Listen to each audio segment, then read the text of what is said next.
And now to this new casualty of the raging waters, a concrete wall.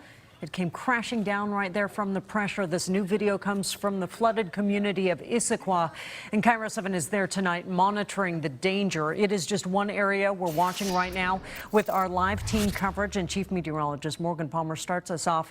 More heavy rain overnight, Morgan. Right, that heavy rain falling in the mountains, and that's the problem because that rain that falls in the mountains then has to run off into the rivers. Our river flood warnings and our stages really unchanged. Snoqualmie River at Carnation likely the highest crest in about 4 years' time. Moderate flooding along many of our rivers and some minor flooding, especially around parts of the Puget Sound. Areas that have not been hit as hard north of Everett, especially the Skagit River, Whatcom County. You're not in any flood watch or warnings because most of the precipitation is not falling in the North Cascades. It's falling as rain below about 4,000 feet in the Central and South Cascades, and then it has to run off. I am pinpointing a bit of a downtick in the rainfall rates. That's just how heavy it's coming down. That comes down into early tomorrow morning. The morning drive will be wet in many spots, as well as the noon hour. Then we have another batch of heavy rain. This comes in during the dinner hour tomorrow.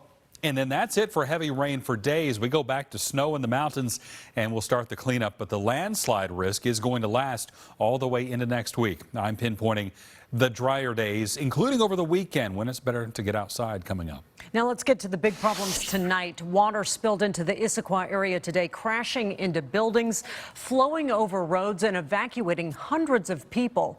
It made history, the highest flood levels in many years. The problems in Issaquah are all caused by normally quiet tributaries of Issaquah Creek. Tonight they are turning into powerful rivers. Cairo 7's Gary Horker is live right now in Issaquah with a look at the damage to major roads. Gary? I'm about to show you what a raging floodwater can do in 24 hours. I'm standing on Issaquah Hobart Road. This is a major artery, and what you're looking at is an unprecedented amount of rock and earth pushed into and under the roadway by an immense amount of floodwater. In two places, the water is supposed to flow under this road, but the culverts are all filled with rock and debris, and they're trying to save this road right now. Take a look. As fast as this excavator works to move hundreds of tons of rock away from the Issaquah Hobart Road, it's no match for the sheer power of nonstop floodwaters, which keeps rocks rolling off Tiger Mountain, crashing all that rushing water over the roadway. Downstream, there's about 30 feet of grass right through here. It's very scenic to look at. Dentist Dr. Callisto Rojas is amazed by the raging torrent moving past and under his building. It's been incredibly unusual to see it this high and this fast. This is the view of his patients. The fast-moving torrent is very close to the bottom of his windows. So we have that plan B of when do we call it? When do we need to get out of here? And you can see on certain parts of underneath our building of where you can see it creeping out underneath.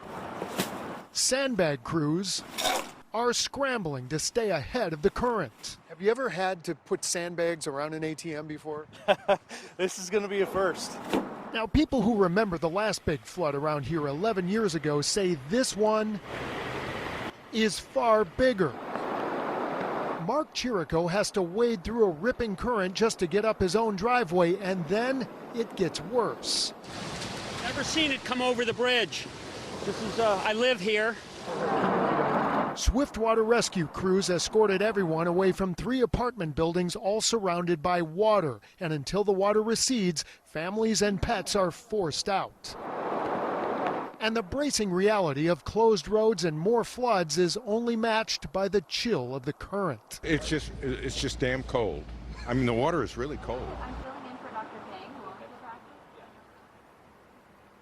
The man speaks the truth, folks. The last major flood I covered here was in 2009, and this, according to everybody I've talked to, is much more deep and broad in terms of power and scope. And one USGS survey, the numbers indicate this may be the most water to roll through here in 32 years. And we're live from the floods of Issaquah. I'm Gary Horker, Cairo 7 News. Oh, and they have a nervous night ahead. Thank you, Gary. Now from Issaquah, we head 10 miles northeast to Carnation, where the Snoqualmie River continues to rise. Live pictures now. This shows the scene along Northeast 124th Street. boy, as you can see, that just looks like a swamp right there, flood water right there in the roads. Now, this is one of the main east-west arterials in Carnation, so drivers have no choice but to steer clear of this area. Please stay away from that. Now, to the south of Carnation, we saw Snoqualmie Falls. Look at it, just raging earlier tonight. It gives you an idea of just how much rain has come down this week. Now, King County is reminding people you can pick up everything you need for sandbags for free. Some distribution sites are open 24 hours a day, and they include County Roads facilities in Black Diamond, Falls City, Renton, and Skycomish. Most have a limit of 25 sandbags per vehicle. You can find more details at KIRO7.com and also on the KIRO 7 News app. Now, in Thurston County, the Nisqually River is rising by the hour, and right now hundreds have been evacuated from their homes, and the threat is growing. Flooding in the Nisqually Valley is because of the La Grande Dam upstream. Tonight, Tacoma Power has increased the water flow through that dam. And KIRO 7's Michael Spears is live near the Nisqually right now. Hundreds of neighbors have been advised to evacuate immediately. Well, right now, roughly 12 times the average amount of water is flowing from that dam every second, Monique, because of all this rain we've received. And you can see in this road here what that's caused for this neighborhood. It's flooded. In the last 30 minutes, we actually had to move our SUV because of the rising floodwaters, making some of these roads impossible to drive on. Blue, in the car. Marlisa Hall did not want to evacuate. They came around and passed out the red flyers, and I told my daughter, I'm not leaving. But as floodwaters continued to rise into the evening, Cody, come on.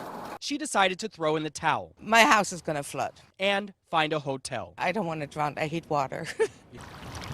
Her change of heart came hours after Thurston County deputies advised hundreds of people in the Nisqually Delta area to leave their homes because of the rising Nisqually River. We saw people packed up, loading into their cars, and hours later, people were wading through the floodwaters with their pets and carriers.